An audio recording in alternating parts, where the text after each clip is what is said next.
Pozdravljeni vsi, ki trpite in se pritožujete. Mesec april je zaznamovan z uporom, z dnevom upora, katerega praznujemo konec meseca. In takrat si seveda postavljamo mnoga vprašanja na temo samega upora. Kaj je upor? Zakaj se je potrebno upirati? Kako se je treba upirati? In nenazadnje, je mogoče napočil čas, da se ponovno upremo? Jaz pač po mojih izkušnjah je tako. Predvsem tam predstavniki, rečemo, srednje, starejše generacije. Oni zelo rad mladim narekujejo, da se morajo upreti. In ponovadi pač pod upor je interpretirano naslednje. Gremo v parlament, ga zažgemo kot prvomajski kres, udremo v parlament, vse sesujemo, očitno tudi pol vse pobijamo, ne? In to je nekako to. Ok, dajmo si to predstavljati, ne? Recimo jaz zdajle imam vsega poln kufer, ne? Odložim tole, kar imam napisan, grem ven z studija, ne? In zberem par somišljenikov, pa gremo nad Ljubljano, prijemo v Ljubljano tam pred parlament, ne vem, kar nekaj granitnih kock najprej vržemo, pol vse zažgemo, udremo v poslopje, rečemo, vse pobijamo, vse postrelimo, vse zdemoliramo, ne. In kaj pol? To je tisto ključno vprašanje, na katerega pa veliko ljudi ne zna odgovoriti. Kaj potem? Kaj nas čaka na drugi strani, ko se bo upor polegal? Kdo bo vodil državo? Kakšni zakoni bojo veljali? Kdo bo vzpostavil red oziroma recimo pravila, nekaj, kar nas ločuje, pač nas ljudi od divjakov, ne? Ker, mislim, glede na to, da živimo v časih, kjer človek bolj ali manj skrbi sam zase in mu je za sočloveka bolj malo mar, močno dvomim, da bi neko brezvladje ali pa anarhija ali pa pač karkoli že temu rečete, da bi spremenili to stvari na bolje. Ker ljudje imamo pravice. To je definitivno tukaj se sploh ni debate, ne? Imamo pravice. Imamo pa še eno drugo stvar, ki se ji reče in jo v bistvu zelo nerad poslušamo. Dolžnosti, ne? In vem, kaj zdaj mislite, ne? A zdaj pa ti, dežurna sitnoba, hočeš, da mi vsi postanemo ubogljivi državljani, ko sam takole, ki imamo našim vladarjem, pa to ne. To ne pomeni, zdaj pač, če jaz izpostavim dolžnosti, ne pomeni, da od vas zahtevam, da postanete ubogljivi pa vodljivi ali pa kaj podobnega. Ampak gre se za to, da ko ti izpelješ upor, če govorimo zdaj pač v tem bolj fizičnem smislu upor, ne, neko revolucijo, revolt, ne, takšno dejanje sabo prinese spremembe, hkrati pa tudi odgovornost. Ne. Ni to tako, kot recimo pri naših politikih, ko prevzamejo en mandat, ne, in pol 4 leta se pritožujejo nad tem, kaj prejšnja oblast delala, ne. Upor, kot sem rekel, s seboj nosi odgovornost, in ta odgovornost ima včasih takšno moč, da jo je težko obvladati, ne. Zato mislim, da se ljudje nekako ne zavedajo, kaj pomeni izpeljati upor. Še posebej zaradi tega, ker nihče ne pomisli, kaj bo pa potem, kaj bo pol, ko bo upora konec, ko bo vse potihnilo, ne. In jaz se ravnam po tem načelu gibanja umetniškega imenovanega nadrealizm, ne. Potrebna je revolucija v glavi, ne. In šele potem lahko začneš načrtovati mogoče kakšno, recimo temu globalno spremembo. In šele ko je glava razčiščena, ne, šele potem upor pridobi na pomenu. Pa še ena prošnja, ne. Dostikrat slišim tudi pač mlade, da se nekako pošilja v hosto, ne. Pravijo, če bilo leto 42, bi spet vsi šli v hosto, ne, tako kot partizani pa to. Ok, gre za, rečemo, simboličen klic, ne, k temu, da se morajo mladi aktivirati. Ok, nekako razumem, ampak če sem malo pač sarkastičen oziroma ciničen, ker to pač sem po naravi, ne, se bom tukaj dotaknil enega problema. Namreč, če niste ugotovili, ne, vem, da včasih v Sloveniji je to zelo težko ugotoviti, ampak v Sloveniji smo zdaj leta 2017. ok, mentalno smo 30 let za časom, ampak smo pa leta 2017, ne pa leta 42. In če zdaj ta poziv v hostel vzamem dobesedno, leta, tudi če bi šli danes v hostel, ne, bi se zgodilo naslednje. Ne. Recimo, grem skupino ljudi v hostel, gremo osvoboditi nekaj. Ne. Kaj bi se danes naredili? Enega bi zgrabila panika, ker v host ne bi vlekel internet. Drug bi zganil histerijo, zato ker si je svoje čevlje umazal v blatu. Tretji bi na pol poti laufal domov, ker bi ugotovil, da je pozabil posodobiti zakonski stan preko statusa na Facebooku. Ne. Četrt bi pa obupil zaradi tega, ker bi mu odvzeli telefon, zaradi tega, ker ves čas dela sam selfije. Ne. Tako da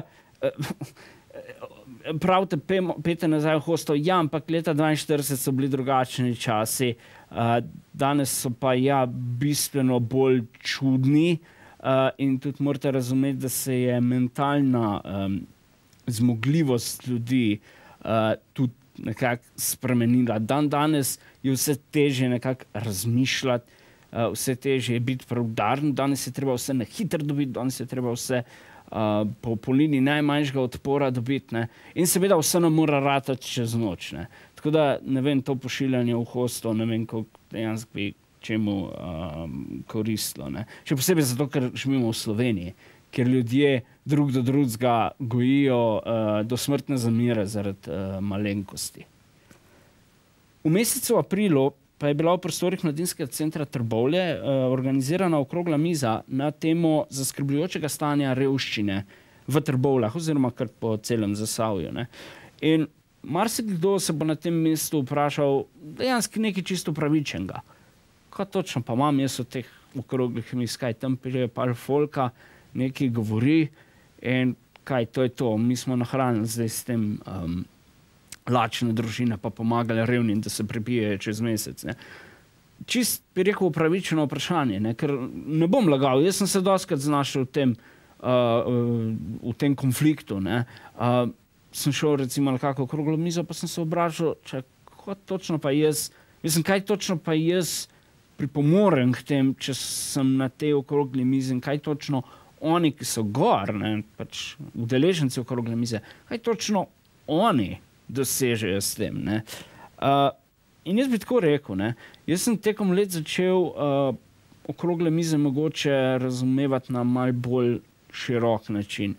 V tem smislu, da so okrogle mize namenjene ozaveščanju ljudi o tem, da je revščina realen problem in predvsem to, da si posamezniki za recimo stanje, da so pahnjeni v to revščino, niso krivi sami. Ne. Ker Slovenci imamo z razumevanjem revščine ravno tak problem, kot z razumevanjem brezposelnosti. Ne.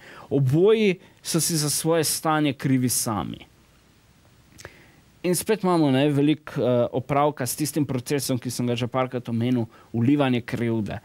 Pač treba je človeku vlivati neko krivdo, da se je za vse sam kriv, ker to ga prisili recimo temu v neki samoukinitvi, samocenzuri in osamitvi od družbe. Družba potem tega posameznika ne vidi, ker se pač skrije pred njo in seveda družba potem misli, če ne vidim revežev, pa pomeni, da jih ni. Ne.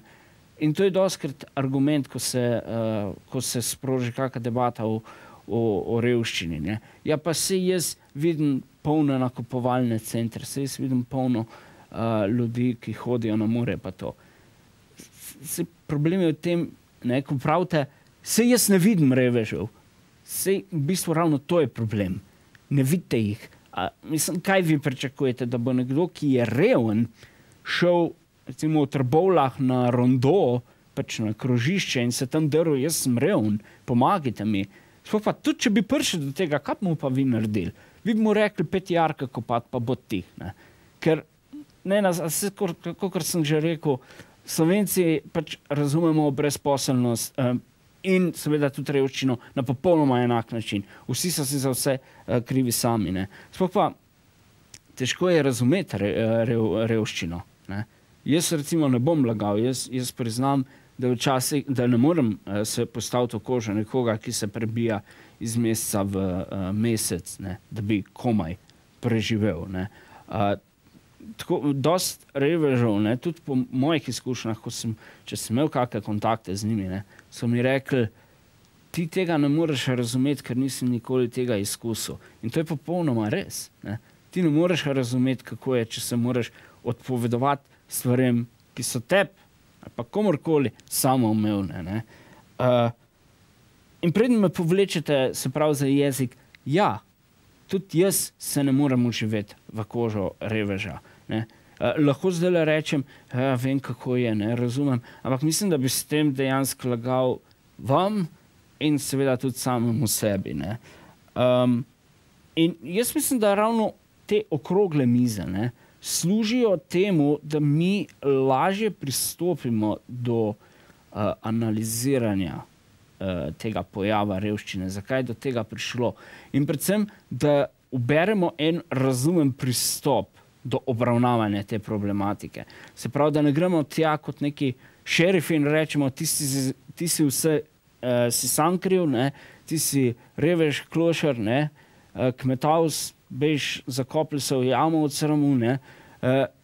Te okrogle mize so pač temu namenjene, da ljudje ne bi pozabili, da revščina še obstaja in da je potrebno vzpostaviti pravilen odnos pri razumevanju tovrstne problematike. In ko že govorimo o revščini, ne smemo pozabiti na ustvarjalno revščino, s katero so se v zadnjem mesecu dni okužili lokalni brlogi. Prejšnji mesec, se spomnite, sem povedal, da se v lokalnih brlogih zmer toliko stvari dogaja, da mi nikoli ne bo zmanjkalo tem. No, zdaj se moram povleči za jezik. Namreč april je bil z izjemo pač teh novic, ki sem jih zgoraj omenil, ne, precej siromašen. Dolg cajt. Mislim, nič se ni dogajalo. Ne. In da ne pomote, dogajalo se je veliko. V Zasavju se ogromno stvari dogaja. Samo ni bilo nobene take teme, po kateri bi hrepeneli nekateri naši lokalni mediji, ne, ki imajo talent, ne, da nam, ne vem, servirajo apokaliptične napovedi o tem, kako bo zaradi ene zaprte ceste, recimo v Zagorju ali pa v Hrastniku ali pa v Trbovljah, ne, da bo zaradi tega sred mesta zarastel vulkan in da bo pogoltnil celo mesto, kakor Pompeje, ne, zaradi tega popravila ceste pa to. Ne.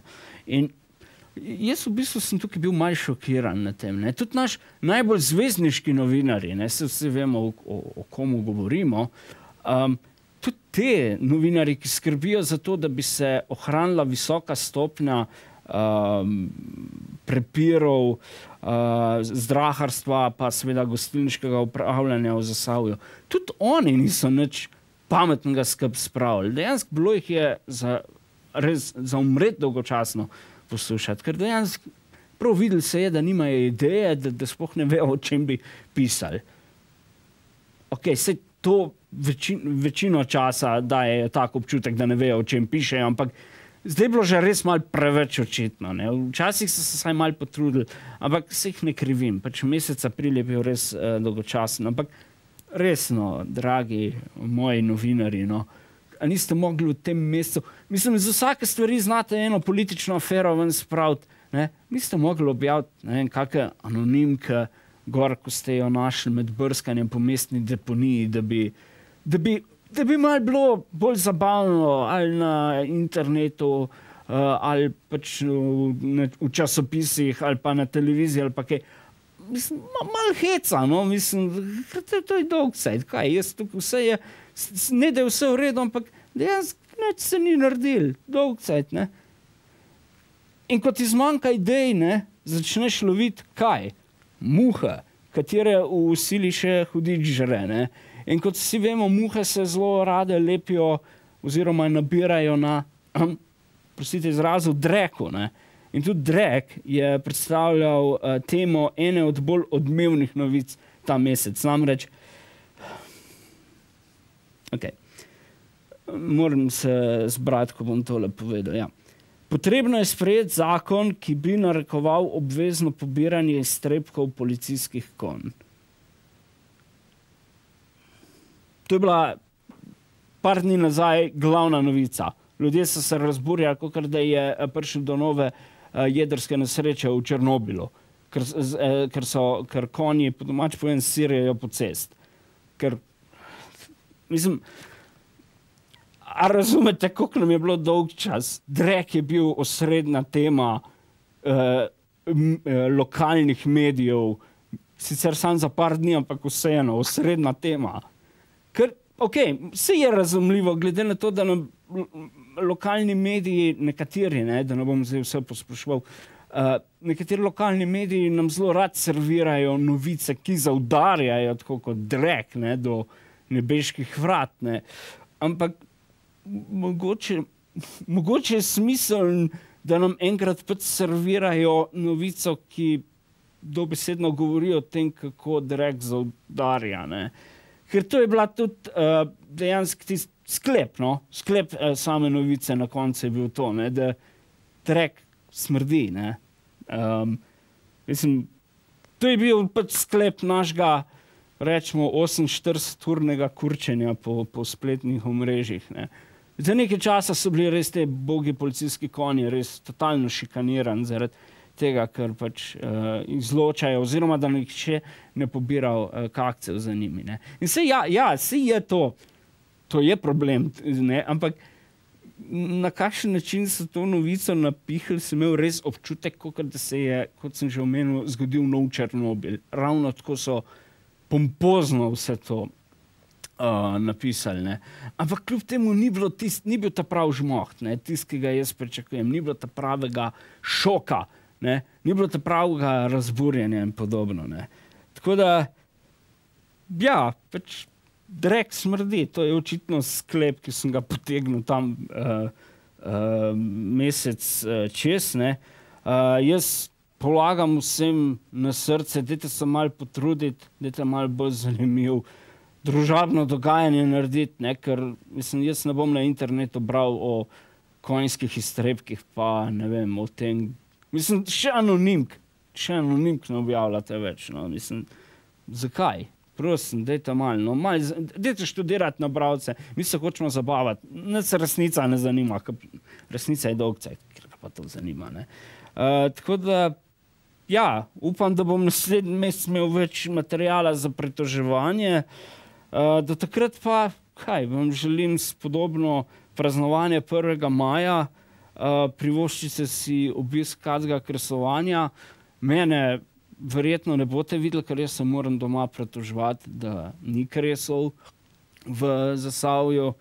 Pa ja, to je nekako to, tako da izogibite se konjskih iztrebkov, pazite, da ne padete v kacga ali pa stopite v kacga, tako da, ja, vse veste, kako pravijo, bla, bla, bla, bla, bla, bla, bla, s spoštovanjem, bla.